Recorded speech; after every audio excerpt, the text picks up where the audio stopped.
This video is sponsored by Mark 7 Car Wash Equipment, providing clean, dry, shiny cars for over 50 years. Visit mark7.net for more information.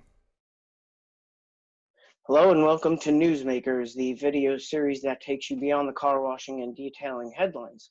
Today on our Newsmaker interview, we're happy to have Clayton Clark, President and Chief Operating Officer for Houston-based WhiteWater Express Car Wash. Hello, Clayton, and thank you for joining us today. Rich, always a pleasure to see you. Excited to be here.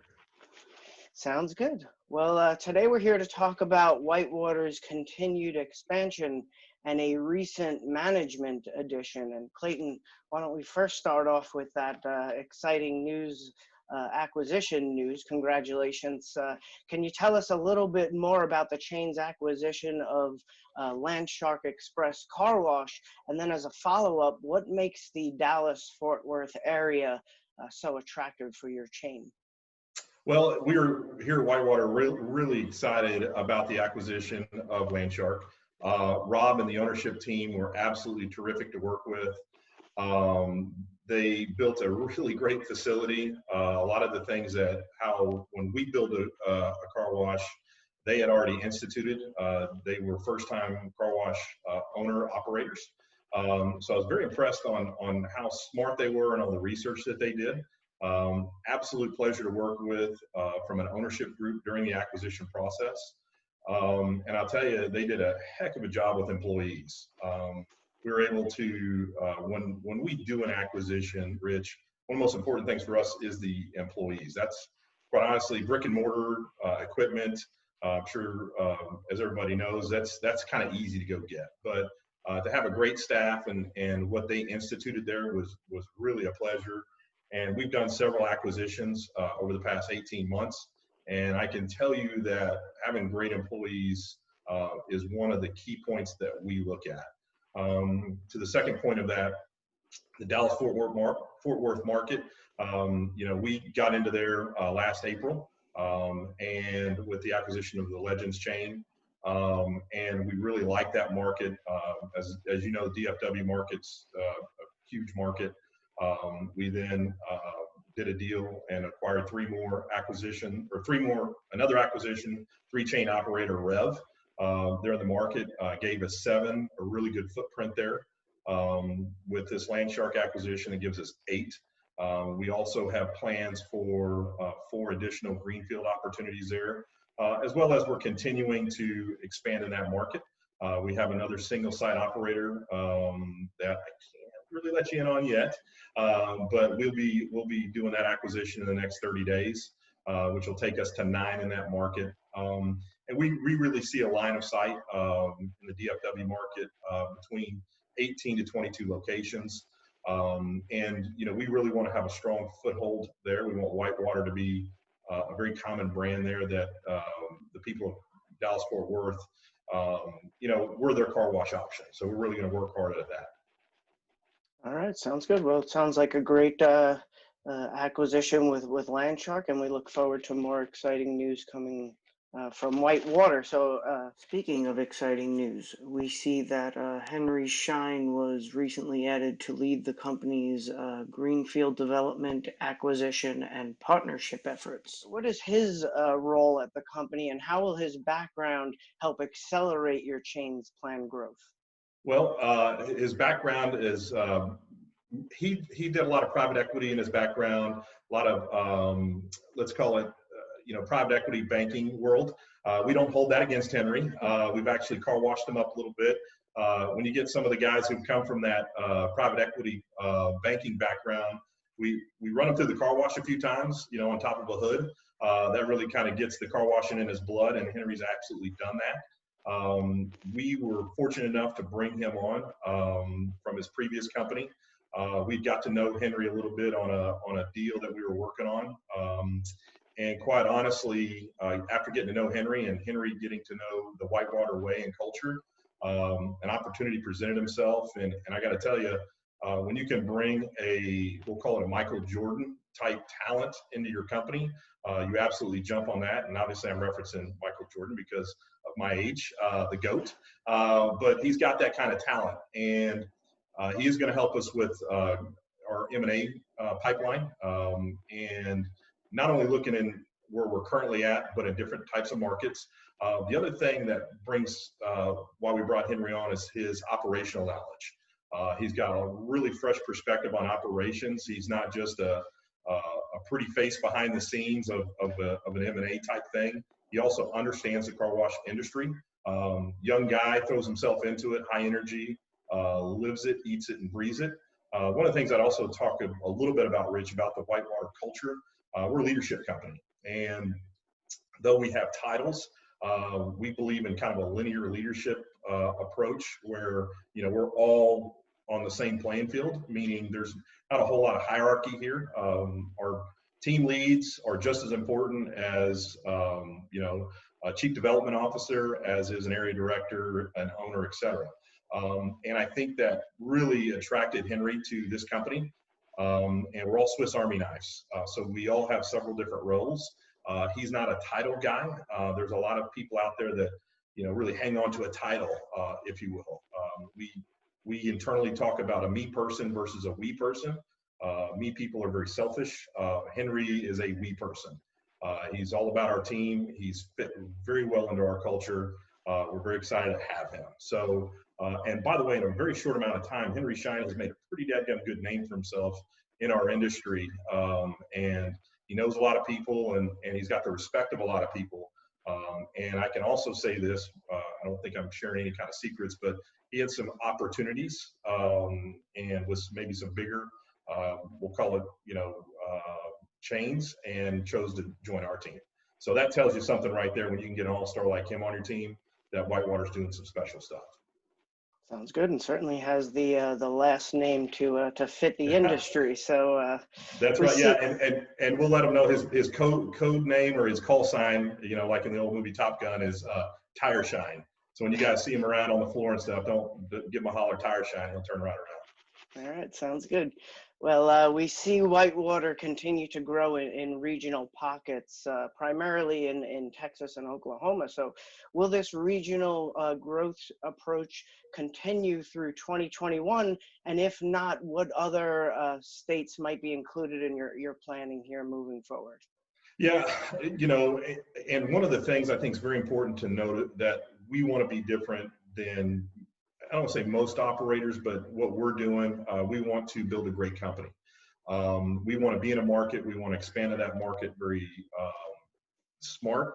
We don't want to just buy just to buy. So to answer the question, we're currently in 4 markets right now. Obviously, we started in the Houston market. We currently have 6 locations that we're operating. We've got 2 more that will open up by the end of this year, which takes us to 8. The Dallas-Fort Worth market, we have 8 locations now. Number 9's on the horizon, with again 4 in greenfield development. We really feel like Houston markets can sustain 18, 22 units. Smart. Let me make sure I'm very clear on how we're going to build and how we're going to develop. We're going to do it smartly. We're not big fans of going down the street. We want to be smart, strategic on where we build and where we go. And that's what's very important to us. It's not a numbers for us. It's more of, building in the right areas and serving the needs of the neighborhoods we're in. We also see the Dallas-Fort Worth market in that, like I said earlier, 16, 18, 22 units. We're also in the Austin market. We've got a location there. We'll have 2 more open and operating here in the next few weeks. I can tell you, Rich, it's been really busy for us here lately. We see that market growing to 6 to 8 comfortably. And then the Tulsa market, we have 2 up there. We are looking to expand into that market and kind of bleed over in a couple of maybe a little bit larger cities. If I can't get into too much of it, but we see that expansion in our current markets. So, and the ones that we're in now, that's kind of the line of sight for us. We are, again, with the addition of Henry Schein to our team, we are looking at different MSAs. So without getting into too much, I'm not a big fan of cold weather being here in Texas, but I've got a couple big jackets, so I'll let you kind of think through that a little bit. So we're looking up north, in the part of the country, northern. We like the Southeast too. And so we're looking into a couple markets there. Then there's some states that border Texas that we've got a line of sight on as well. Not only will these be acquisition opportunities, but also greenfield or new location development. So we're looking at that. I'd also say, Rich, the thing for us is being smart. We're not about numbers. I think that you start to think about, oh my gosh, top 10 or this or that. We want to build a great company. And we're going to do that around our employees. I like to say that we're a leadership company. That's our number one deal, is bringing in and developing leaders. And then we wash cars secondarily. I know a lot of people talk about it, but we truly live that. And I think our social media platform scores reflect that. I think the leadership growth that we do internally reflects that. And again, I think as long as we continue to bring and develop great talent, that will actually determine our growth. All right. Sounds good. Well, speaking of numbers, as you know, Clayton, part of our research every year on the top 50 list of U.S. Conveyor car wash chains, which Professional Car Washing and Detailing puts out every year. I go out there and I talk to operators to verify their information for the list. So last year you mentioned to me that your chain had an aggressive growth plan, and you aim to be one of the largest in the country in terms of number of locations by the end of this year, 2020. At the time, you confirmed to me 15 conveyor locations for our top 50 list, and this year your chain's year-end projection is confirmed at 22 locations. So has your aggressive growth strategy been altered in any ways by such external factors as COVID, and does the chain expect to be aggressively active on the M&A and new development front in 2021? Yeah, so let me kind of go through those questions as you ask. I think that any company out there that said they weren't affected by external factors this year is lying.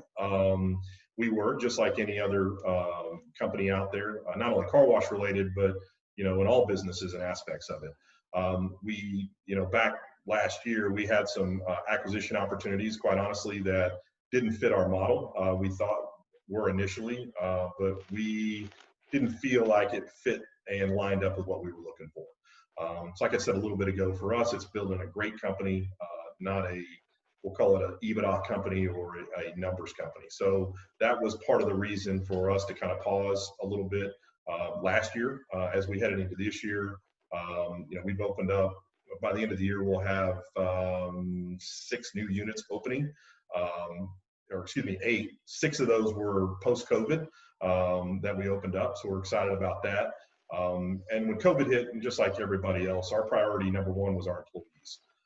We were prepared to take care of our employees. That was the number one thing. And I can tell you, the safety of our employees and the safety of our customers, just like a lot of car wash operators, was monumental. I was very involved here in the state of Texas with a lot of government agencies, kind of walking through that process and making sure that we were able to stay open, that we were considered essential. And the community feedback that we got for staying open was absolutely positive because we were able to create a sense of normalcy for people. And so back to the original point of it is, yeah, it affected us. We wanted to focus on our employees. We didn't want to overextend ourselves. And so we hit the pause button a little bit, but that did not stop our greenfield development. Heck, I think we put 4 new properties under contract during COVID, early on in COVID, by the way. So our line of sight is very good. I feel very strong about our company. The good news is also, just like a lot of car wash companies did, we didn't have to furlough anybody. We did not lay anybody off. Nobody took salary reductions. So we're very, very proud of that.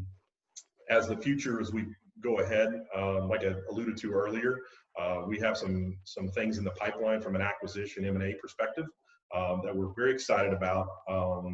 And I think that one of the things that makes WhiteWater unique from an M&A perspective is it's not necessarily quantity that drives us, it's quality of the operator and quality of the locations and the people. Again, there was some M&A opportunities that we had last year that quite honestly just didn't fit the model for us. And our model, what we look at is how can we make it a win-win situation for someone who wants to get out of the industry, and as you know this, Rich, and a lot of people out there, there's a lot of car wash operators that weren't as fortunate as we were, and took a real big hit on that stuff. So if there are people out there that are, concerned still, it's definitely understandable. But our pipeline is good right now. We're not going to bite off more than we can chew. And so I would say to that, I think 2021 for us is looking very bright, not only from a greenfield or de novo perspective, but as well as an M&A perspective as well. All right, sounds great. Well, thank you for taking a few minutes here, Clayton, to do this interview for Carwash.com. Congratulations again on the exciting news, and we wish you and the folks at WhiteWater all the best moving forward. Appreciate it, Rich. Thanks so much.